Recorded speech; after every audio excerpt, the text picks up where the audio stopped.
Stellar Transformations, episode 365.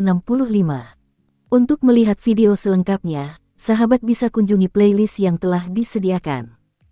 Yuk mari, kita berimajinasi bersama dan masuk ke alur ceritanya.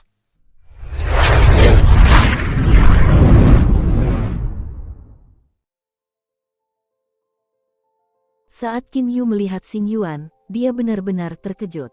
Terdapat banyak sekali desa di luar kota Yuqi, dan ia tidak pernah menyangka bahwa desa-desa tersebut akan berada di wilayah yang sama.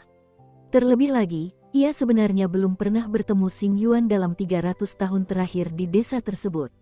Qin Yu memahami bahwa hal ini sebagian besar disebabkan karena Xing Yuan terlalu jarang keluar, karena sebagian besar waktunya dihabiskan untuk meneliti jalur arai di ruang lapisan kedua alam Jianglan. Xing Yuan, kau juga kenal Qin Yu dan saudara-saudaranya, kata Li Liao dengan terkejut. Qin Yu dan saudara-saudaranya semua mengenal Li Liao karena Li Liao adalah tipe orang yang mudah akrab dan bisa mengobrol panjang lebar dengan siapa saja. Qin Yu, Xing Yuan sedikit terkejut. Qin Yu tersenyum dan berkata, "Saudara Xing Yuan, sebenarnya aku punya dua nama. Di alam abadi, alam iblis, dan alam setan, aku dipanggil Qin Yu. Saat berada di alam bintang kegelapan, aku dipanggil Liu Xing. Mulai sekarang kau bisa memanggilku Qin Yu saja." Jadi begitulah keadaannya. Xing Yuan mengangguk. Bahkan hingga kini, Xing Yuan tidak mencurigai identitas Qin Yu. Ia mengira Qin Yu menciptakan nama Qin Yu karena ia sering berkelana di alam abadi, iblis, dan setan. Saudara Xing Yuan, izinkan saya memperkenalkan mereka kepada Anda. Ini saudara kedua saya, Hou Fei. Ini saudara ketiga saya, He Yu. Melihat Xing Yuan, suasana hati Qin Yu menjadi sangat baik. Hou Fei dan He Yu menyapa Xing Yuan dengan senyuman. Xing Yuan juga memaksakan senyum dan menyapa mereka. Qin Yu sudah merasakan bahwa Xing Yuan sedang mengalami semacam kesulitan sejak pertama kali melihatnya. Dan sekarang, ia bahkan lebih peka terhadap hal itu. Segera, ia bertanya, "Saudara Xing Yuan, aku melihat ada sesuatu yang membuatmu khawatir." Xing Yuan, lihat, Li Liao tiba-tiba berkata sambil menunjuk ke tempat yang agak jauh. Mereka melihat sepasang suami istri paruh baya membawa seorang wanita berpakaian ungu berjalan menuju rumah kepala desa. Tatapan Xing Yuan langsung tertuju pada wanita berpakaian ungu itu. Tatapannya tertuju padanya untuk waktu yang sangat lama, tidak meninggalkannya sedetik pun. "Kakak, Xing Yuan ini jatuh cinta pada gadis itu." Hou Fei terkekeh dan berkata di samping Qin Yu dengan suara rendah. Qin Yu dan He Yu juga tersenyum. "Saudara Xing Yuan, aku tidak pernah menyangka bahwa dalam waktu sesingkat ini setelah kenaikanmu ke alam ilahi, penguasa hukuman emas alam bintang gelap kita telah menemukan wanita yang dicintainya. Ini benar-benar sesuatu yang harus kuucapkan selamat kepadamu." "Haha," kata Qin Yu dengan nada bercanda. Bertentangan dengan harapan Qin Yu, Xing Yuan malah menghela napas panjang. Penguasa hukuman emas. Di alam ilahi, terlepas dari posisi apapun yang dimiliki seseorang di alam bawah, semuanya tidak berguna. Qin Yu mengangguk mengerti. Bagi para ahli alam ilahi, ada mereka yang tumbuh di alam ilahi, serta mereka yang naik dari alam yang lebih rendah. Ada puluhan ribu ruang kosmik seperti alam abadi, alam iblis, dan alam setan. Di alam ilahi, status yang dimiliki seseorang di alam yang lebih rendah memang tidak berguna. Namun, kakak Xing Yuan, jika kau menyukai wanita itu, mengapa kau mendesah? Tanya Qin Yu dengan rasa ingin tahu. Li Liao yang berdiri di samping juga menggelengkan kepalanya. Xing Yuan menggelengkan kepalanya, menghela napas, dan berkata, "Aku malu. Mengenai hal ini, itu terjadi pada hari pertama aku tiba di desa Sealville ini. Saat itu, aku bertemu dengan aku dan Ziyun sama-sama tertarik. Namun, ada tuntutan dari orang tuanya. Kau pasti tahu kesulitan yang kuhadapi." Wajah Xing Yuan dipenuhi kepahitan. Qin Yu, Hou Fei, dan He Yu saling berpandangan. Penguasa hukuman emas alam bintang gelap yang agung itu sebenarnya sangat kesal karena 2 juta batu spiritual ilahi berkualitas rendah. "Xing Yuan, serahkan masalah ini padaku," kata Qin Yu langsung melalui transmisi suara kesadaran ilahinya.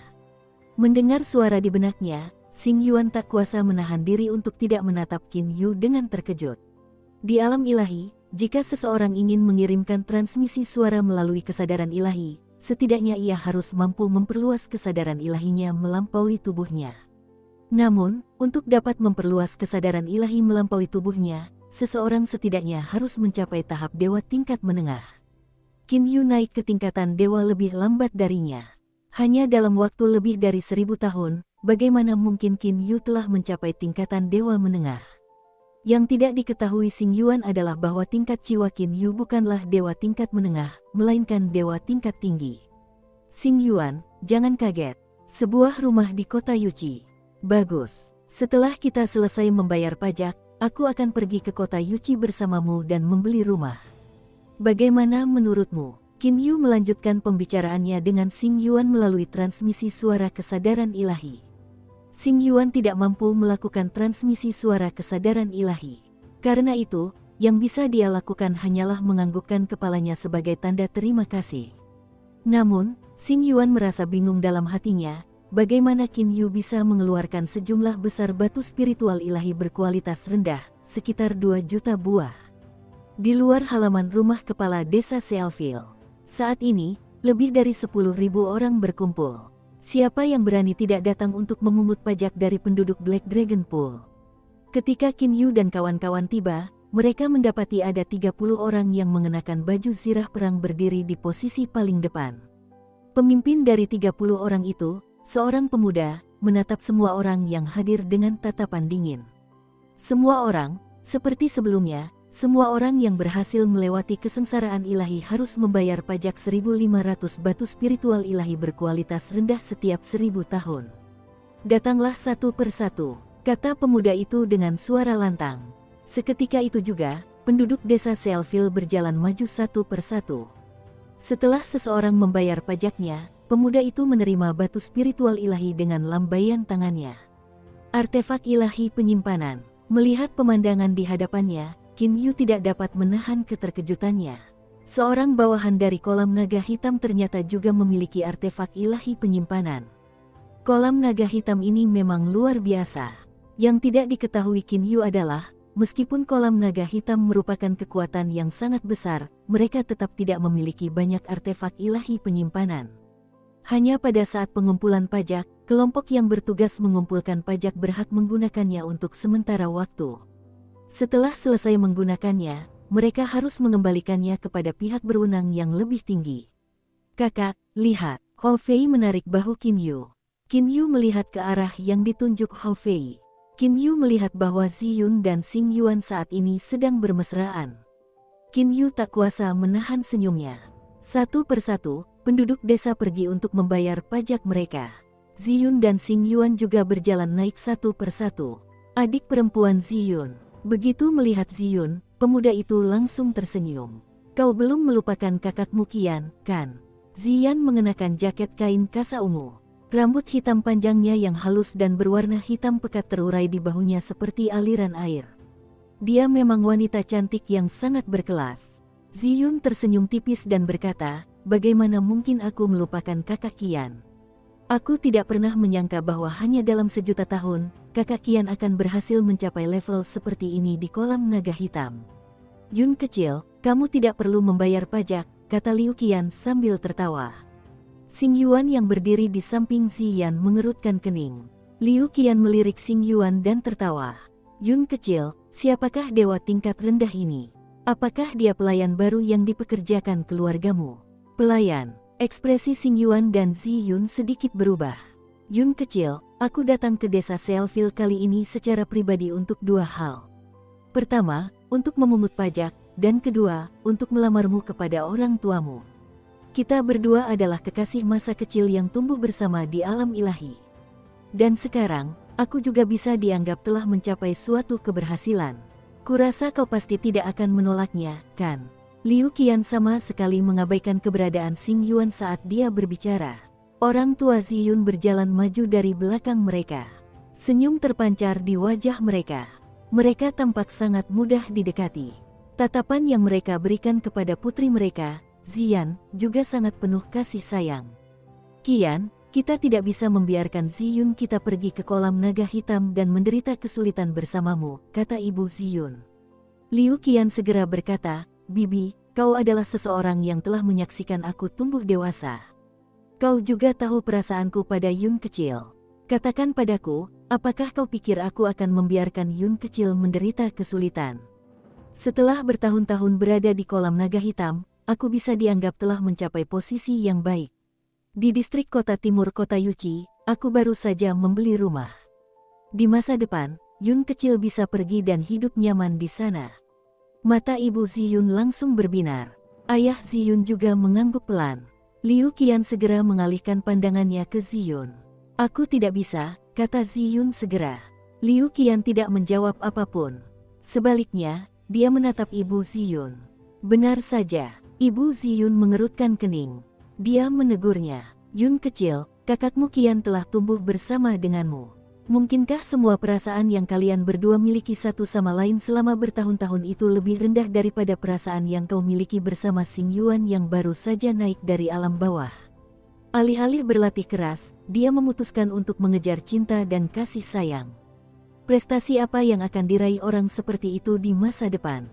Xing Yuan terkejut mendengar ucapannya. Bibi, Yun kecil mungkin hanya tertipu sesaat oleh kata-kata manis dan rayuan pria itu. Untuk orang seperti itu yang baru saja naik pangkat dan menipu Yun kecil seperti itu, pria yang hidup dari wanita ini, kemampuan bicaranya yang manis dan kata-kata yang memikat sungguh luar biasa. Bibi tidak bisa menyalahkan Yun kecil karena termakan kebohongan pria ini. Liu Qian memasang ekspresi tulus saat mengucapkan kata-kata itu. Ziyun sangat marah hingga wajahnya pucat pasi. Sedangkan Xing Yuan, dia menatap Liu Qian dengan dingin. Yun kecil, pria ini hanyalah dewa tingkat rendah, bagaimana mungkin dia bisa melindungimu? Siapapun di alam ilahi mampu dengan mudah mengalahkannya. Pria seperti ini tidak pantas untukmu, bujuk Liu Qian. Belum lama ini, aku mencapai tahap dewa tingkat tinggi. Meskipun dewa tingkat tinggi tidak bisa dianggap sebagai sesuatu yang berarti di alam ilahi, setidaknya aku memiliki kemampuan untuk membela diri. Terlebih lagi, di belakangku berdiri para ahli tingkat dewa surgawi dari kolam naga hitam. Setidaknya, di sekitar kota Yuchi, tidak akan ada yang berani mempermalukan siapapun dari kami dari kolam naga hitam. Nada bicara Liu Qian sangat lembut. Namun, semua orang dapat merasakan rasa jijik yang ia tunjukkan terhadap Xing Yuan dalam ucapannya. Penduduk desa Selfil juga mulai berdiskusi di antara mereka sendiri. Mayoritas besar orang mendukung Liu Qian. Mereka percaya bahwa Ziyun harus pergi bersama Liu Qian. Adapun jumlah orang yang mendukung Xing Yuan, jumlahnya sangat sedikit. Sedangkan Qin Yu dan saudara-saudaranya, mereka berdiri di samping menyaksikan. Xing Yuan mengepalkan tinjunya erat-erat. Sendi-sendi jarinya memucat. Namun, bisakah dia melawan? Lawannya adalah dewa tingkat tinggi. Terlebih lagi, dia memiliki pasukan kecil di bawahnya yang sebagian besar terdiri dari dewa tingkat menengah. Apa yang bisa dilakukan oleh dewa tingkat rendah seperti dia yang baru saja naik tingkat? Seorang bandit dari kolam naga hitam benar-benar berani berbicara sesumbar itu. Sepertinya menjadi bandit adalah hal yang mulia. Siapa itu? Ekspresi Liu Qian langsung berubah. Dia segera menoleh ke arah sumber suara. Qin Yu tersenyum. Hou Fei dan Hei Yu berada di samping Qin Yu. Ketiganya berjalan mendekat. Apa? Mungkinkah yang kukatakan salah? Anak buah bandit kolam naga hitam kecil sepertimu berani bersikap sombong seperti itu, sungguh. Saat Qin Yu mengatakan itu, dia bahkan menggelengkan kepalanya dan menghela napas beberapa kali. Liu Qian mengerutkan kening sambil menatap Qin Yu. Siapa kau? Aku dibesarkan di desa Selfil, aku mengenal hampir semua orang dari desa Selfil, kau berasal dari mana? Liu Qian dapat merasakan bahwa Qin Yu memiliki kekuatan yang tidak kalah darinya. Karena itu, ia menjadi sedikit waspada dan tidak berbicara kepadanya dengan nada meremehkan seperti yang ia tunjukkan saat berbicara dengan Xing Yuan. Dewa pendaki, Qin Yu tersenyum dan berkata, dewa yang telah naik ke tingkatan lebih dari 1000 tahun yang lalu. Ada apa dengan itu? Yun kecil, ikut ibu pulang. Ibu Ziyun tiba-tiba mengerutkan kening dan berkata. Qin Yu segera menoleh ke arah ibu Ziyun, sedikit membungkuk dan berkata, Bibi, saya teman baik Xing Yuan. Kakak Xing Yuan berhasil menemukan ramuan obat berharga di hutan belantara beberapa waktu lalu. Namanya, rumput nukleus putih. Saya juga memiliki beberapa koneksi di kota Yuchi dan baru saja menjual rumput nukleus putih ini dan mendapatkan 3 juta batu spiritual ilahi tingkat rendah. Saya belum memberikan 3 juta batu spiritual ilahi tingkat rendah ini kepada kakak Xingyuan. Qin Yu mengayunkan tangannya dan sebuah tas muncul begitu saja dari udara ke tangan Qin Yu. Penyimpanan artefak ilahi. Melihat pemandangan ini, orang tua Ziyun, Liu Qian, dan sejumlah besar orang lainnya terkejut dan terbelalak. Liu Qian sangat terkejut. Seorang dewa tingkat tinggi setelah naik ke tingkatan yang lebih tinggi selama lebih dari 1000 tahun. Memiliki artefak ilahi penyimpanan. Terlebih lagi, memiliki kemampuan untuk menjual ramuan obat di kota Yuchi. Latar belakang seperti apa sebenarnya yang dimiliki orang ini? Liu Qian hanyalah bawahan tingkat rendah di kolam naga hitam. Dia tahu bahwa penguasa naga hitam di kolam naga hitam tidak akan mengurus seseorang yang berkuasa untuk seorang bawahan biasa seperti dirinya. Saudara Xingyuan, kenapa kau berdiri di situ? Karena kau telah memberiku rumput nuklir putih, tentu saja aku harus membayarmu setelah menjualnya. Ini ada total 300 batu spiritual ilahi tingkat tinggi, sebaiknya kau hitung dengan benar, desak Qin Yu. Xingyuan tersadar kembali. Ia segera berkata, Saudara Qin Yu, aku sangat berterima kasih padamu.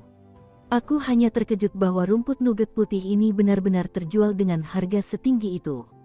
Sambil berkata demikian, Xingyuan mengulurkan tangannya dan menerima kantung batu spiritual ilahi itu. Ia membuka kantung itu dan melihat isinya sekilas. Betapapun tenangnya Xingyuan, ia tetap tidak bisa menahan tangannya yang gemetar. Kakak Xingyuan, biar aku lihat. Di luar dugaan, Ziyun sangat gembira. Dia segera membuka tas itu untuk melihat isinya. Satu-satunya alasan orang tuanya tidak menyetujui hubungannya dengan Xingyuan adalah karena Xingyuan tidak memiliki rumah. Dengan sedikit emosional, Xingyuan mengangkat kepalanya dan menatap Qin Yu dan saudara-saudaranya. Yang dilihatnya adalah Qin Yu dan saudara-saudaranya mengedipkan mata padanya.